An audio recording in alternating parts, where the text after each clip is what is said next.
our construction budget's only $385 in this particular project. So we're here to request, you can consider, Rescue Act funds of $107,455.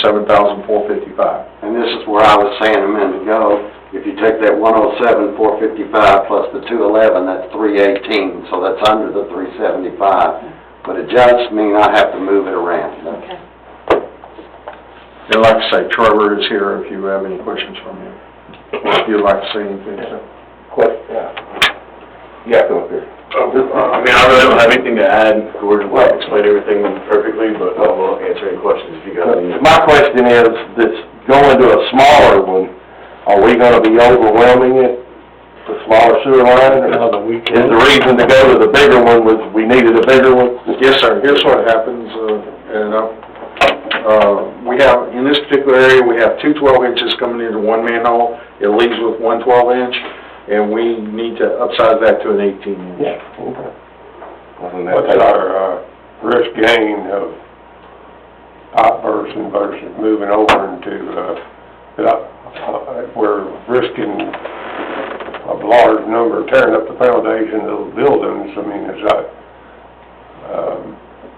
doing open cut versus the pipe bursting? I mean, are we exposing ourselves more by going ahead and trying to do the pipe bursting than open cut?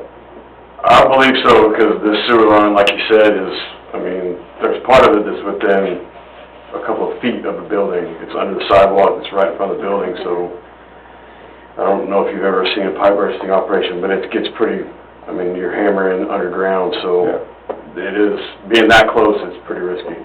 The blocks away. Yeah.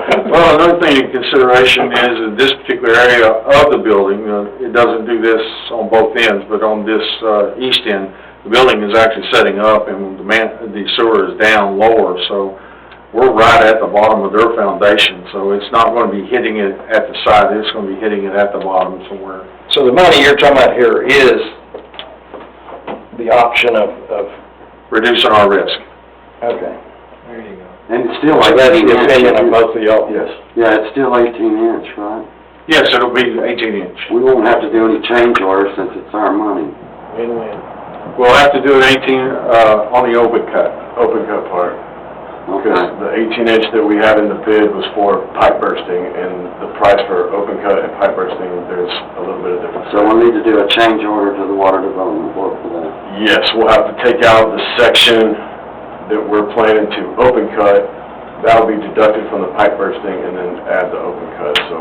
But it won't start it won't stop the project from starting, because I thought we were scheduled for November the 15th. Yes, no, it won't stop the project from starting. They're just gonna start on the, I believe, the Long Avenue 8-inch stuff, because they're still having to wait to get pipe from the supplier for that 18-inch section. They're And to kind of clarify, we were planning to be in front of you tonight with the first change order to reduce it below, then after discussions with you, sir, and once again, throwing in the bond passing. So we can bring that back to the next council meeting. Right? yes, the change order? Yes, sir. And if they would like, it can be on the consent agenda, because it would be just clarifying, because tonight we're requesting the funds to be transferred, and there would just be a resolution to change it. I don't know. Now we probably need to put it on the regular agenda. It'd be regular, because it's a resolution.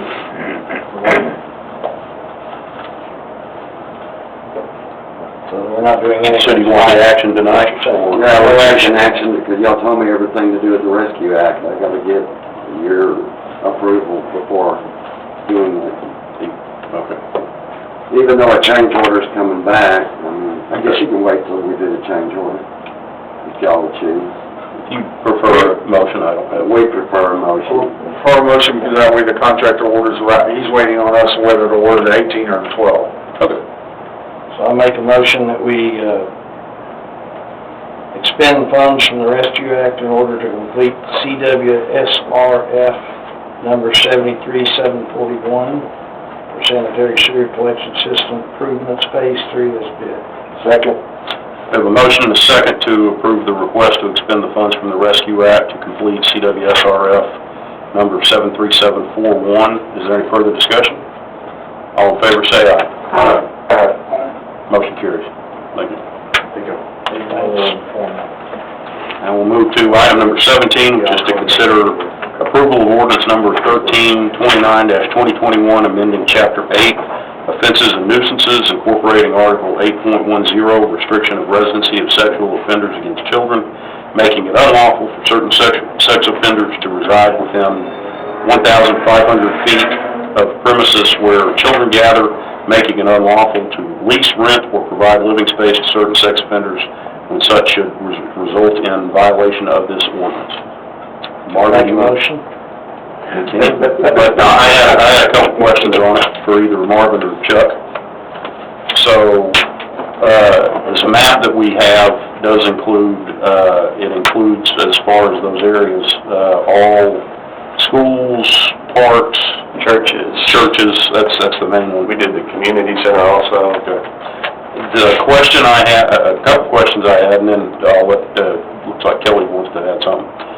One, would we be able to consider, it doesn't, I can't tell if there's a area specifically around the sports complex on Meandering, and I would think that we could definitely. That might have been forgotten. That was just a rough, to give you all a visual representation. And Will they all be represented if it's a certain distance, even though it's not here? I mean, Yes, if you yeah. pass it. And I even think the entirety of Camp Carter, I mean, that camp exists for children, so I think maybe we put a bit, and I guess the other thing, and I don't think we can do this, but I at least want to ask, there are some churches on Roberts Cutoff on the Fort Worth or Sansom Park side, it gets confusing. We just did specifically, ours. I was gonna see if, with maybe Betsy, if we can consider a church that's outside River Oaks, but within 1,500 feet, if we can consider that for this or not. Because if it was, there would be, like I said, there's a couple churches up and down Roberts Cutoff there that we could include.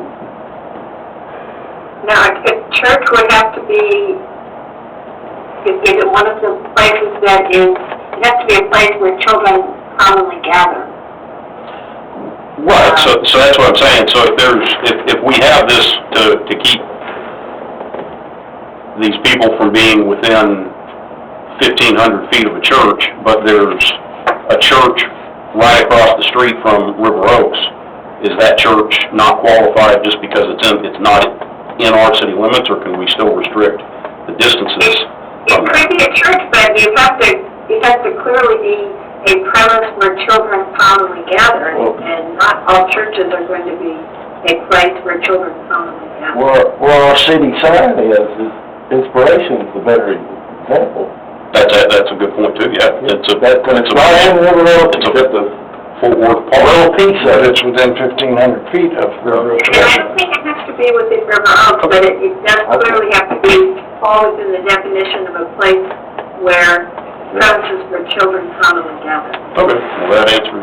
I talked to the police chief. I got a notice saying that someone was moving in near our office, and that got me searching, and I was shocked to find out that, and I'll just say it, Cody Court Apartments, somebody was moving in there, and all of a sudden when I looked up on where they are, there's 3 already there. We got 4 in that one place, and I said, wait a minute, we got something going on there? Is this like a halfway house, or?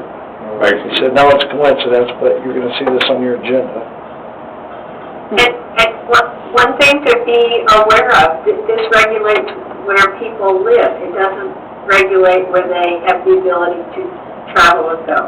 Right. Yeah. So what about when they're already there? I guess they're grandfathered, like the one I'm using as an example, there's 4 there, and there's a daycare right next door to it. They would be grandfathered. They would be grandfathered.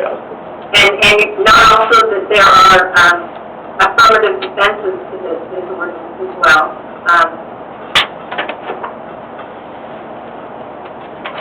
So if they established a permanent or temporary residence prior to the adoption of the ordinance, or they have complied, and they've complied with the sex offender registration laws, or the person is required to register it at, with the database is a minor, or what